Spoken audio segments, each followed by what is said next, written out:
At some point, you adjusted downward. Not dramatically, you just stopped naming certain things even to yourself. Learned to call it being realistic.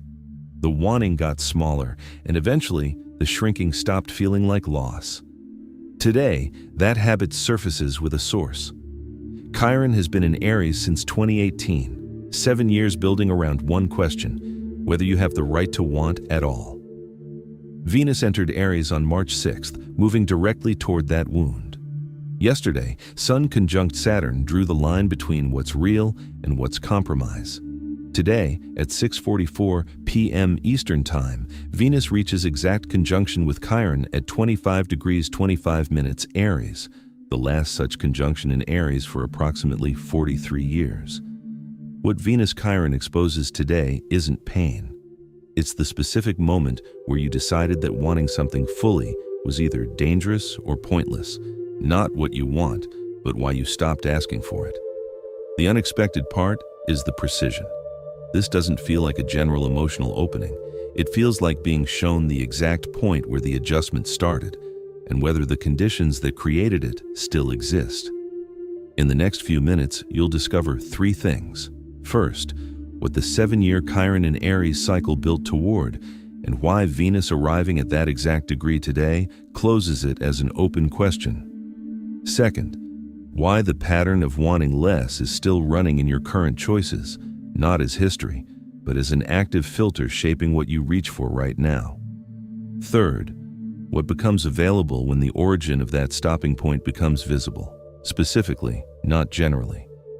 The adjustment you made years ago is still shaping what you ask for today. That origin becomes visible at 6:44 p.m. Eastern Time. What you've been quietly working around does not stay unexamined past this conjunction. Think about how the adjustment actually happened. It wasn't a decision you made on a specific day. It was more gradual than that, a series of small recalibrations, each one reasonable on its own.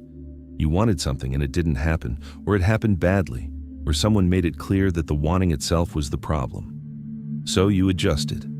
Not all the way down, just enough to feel safer, just enough that the next time you reached for something, the reach was shorter than it would have been before. And then that shorter reach became the default.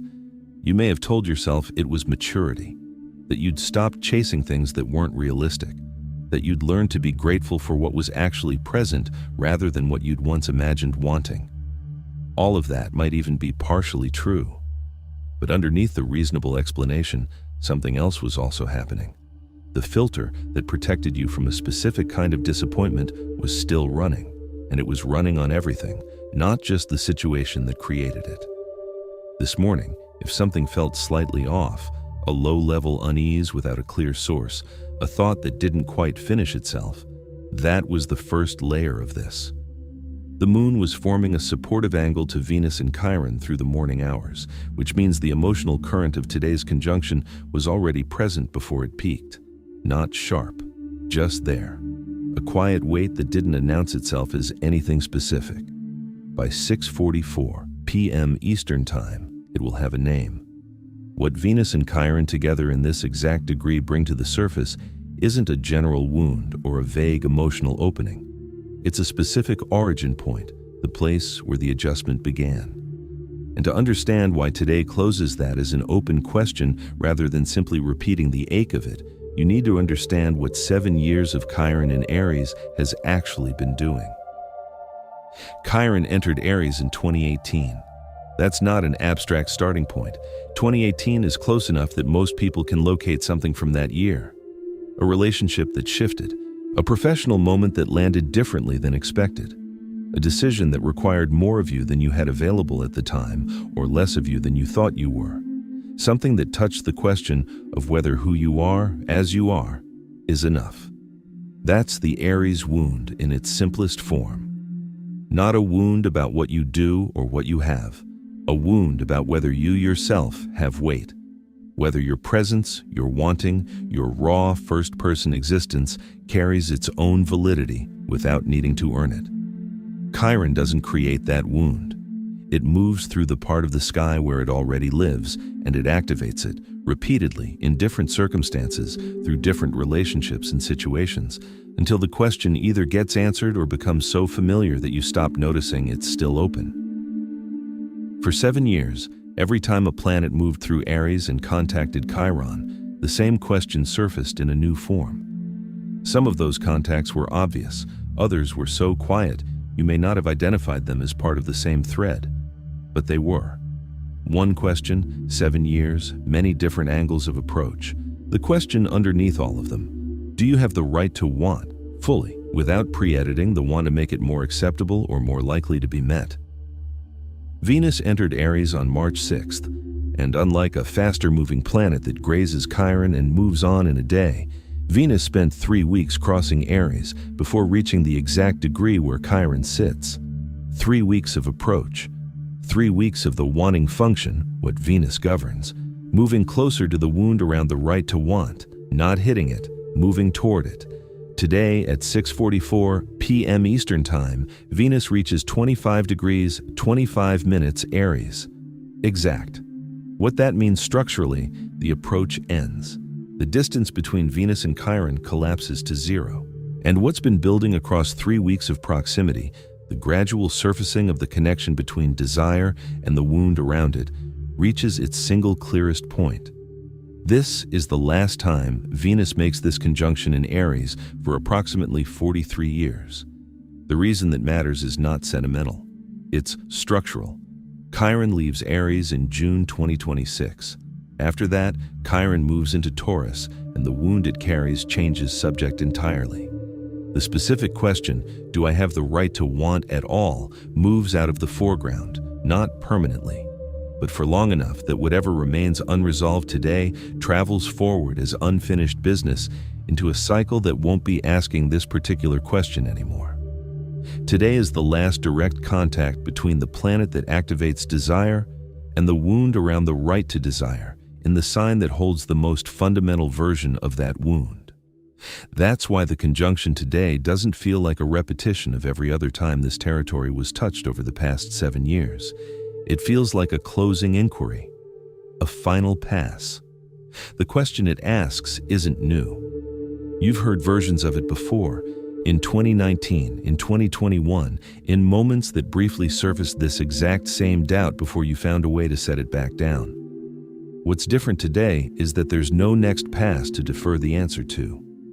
The cycle ends here, with this conjunction. What's visible at 6:44 p.m. Eastern Time is what you carry forward.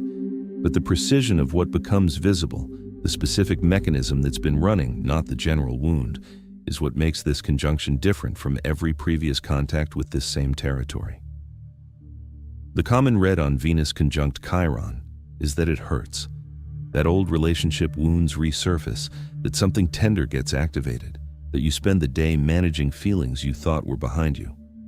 That's not wrong, but it's incomplete. It describes the surface without explaining the mechanism underneath. Here is what's actually happening at 6:44 p.m. Eastern Time.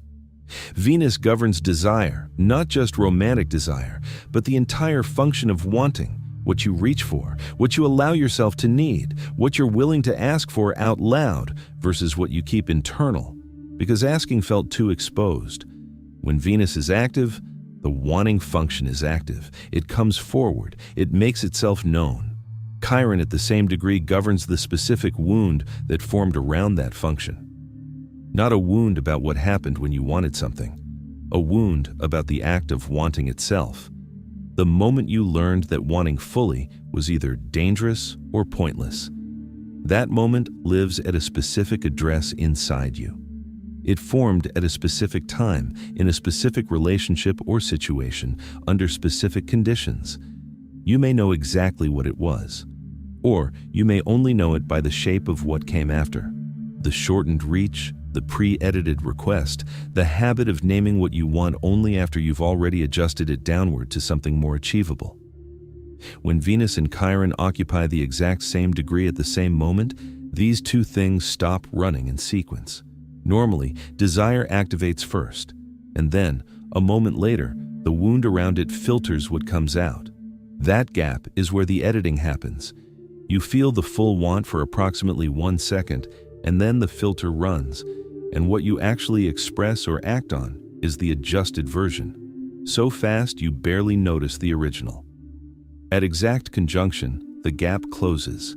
Venus and Chiron are at the same point simultaneously. The desire and the wound surface together, without sequence, without the usual interval where the editing occurs. What that produces is a moment, brief, specific, not necessarily dramatic, where you can see both at once. The real want and the place where it gets stopped, in the same instant. That's the precision the hook describes. Not a general emotional day, not a vague sense of old hurt. A specific visible point where the adjustment mechanism becomes transparent. What you're likely to notice around 6:44 p.m. Eastern Time, or in the hours immediately following, is something concrete rather than atmospheric. A situation, current, not historical, where you catch yourself formulating a request in its already reduced form. Where you notice the want before the filter runs and then watch the filter run anyway. Or a memory that surfaces not as painful in itself, but as recognizable as the moment where the current habit started. The situation that taught you the lesson you've been living by without realizing it was a lesson rather than a fact. That's the exposure. And the reason it matters beyond the emotional weight of the moment is that the filter it surfaces isn't historical. It's operating right now in your current life, on your current decisions. Yesterday's Sun-Saturn conjunction drew the line between what's real and what's compromise in the choices you've been making. Today's Venus-Chiron draws the same line in the wanting that precedes those choices. The pattern that becomes visible this evening isn't something you resolved years ago and put away. It's something you've been living inside of, and what it's been doing to the shape of what you reach for right now. The filter didn't stop running after the situation that created it resolved. That's the part that's easy to miss, because the situation ended, or the relationship changed, or enough time passed that the original wound stopped feeling raw. So you reasonably concluded that you'd moved through it. And in one sense, you had. You weren't in that situation anymore. The acute pain was gone. But the mechanism the situation installed kept running. That's how protective patterns work. They don't shut down when the threat disappears. They stay active because they were effective. They kept you from getting hurt in the specific way that once felt unbearable. The filter that shortened your wanting didn't know the original danger had passed. It only knew it was working. So it kept working. Quietly, automatically, on everything that came after. You can trace it if you look at the current shape of how you ask for things. In close relationships, do you say what you actually want, or do you say a version of it that you've already decided is reasonable to expect? There's a difference between, I want to feel like a priority to you, and I just need a little more communication. Both might be true, but one is the real want and one is the want after the filter ran. The second one is easier to ask for because it's smaller and less exposing. It's also less likely to change anything.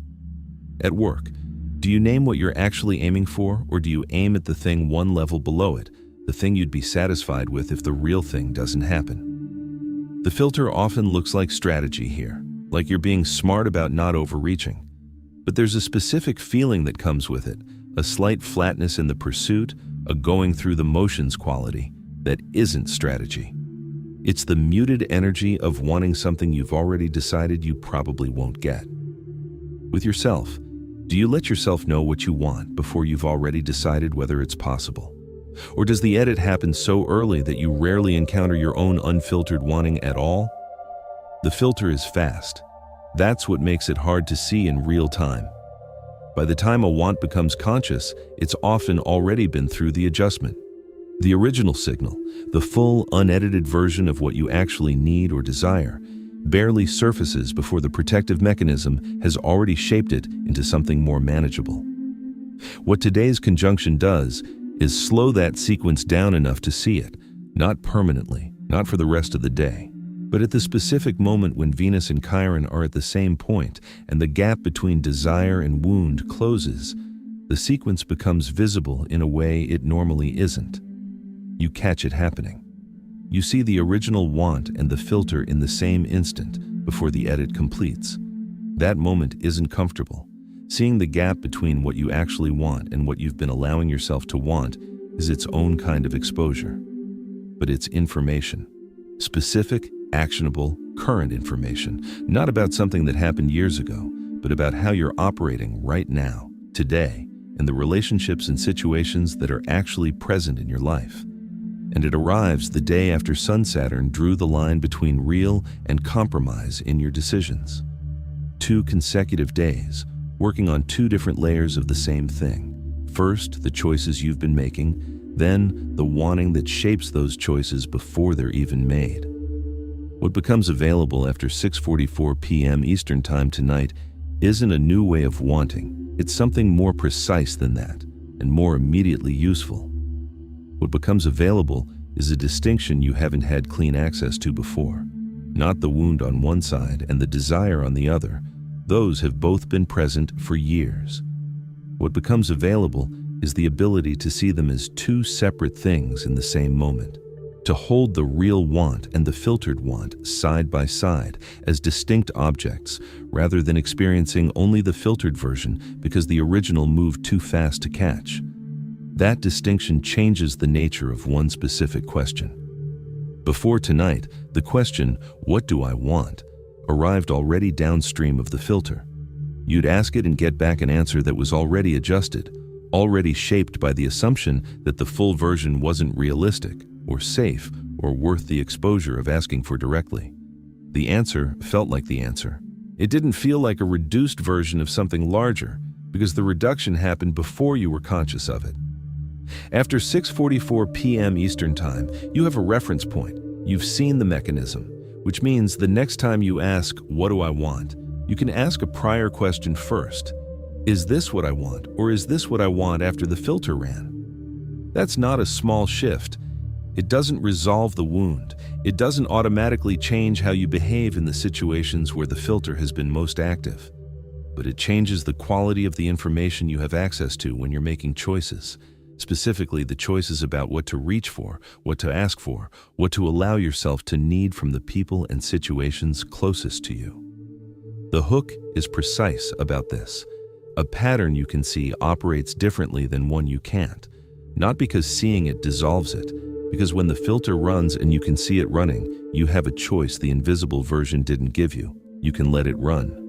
Or you can pause at the point where the edit normally happens and ask what was there before the edit.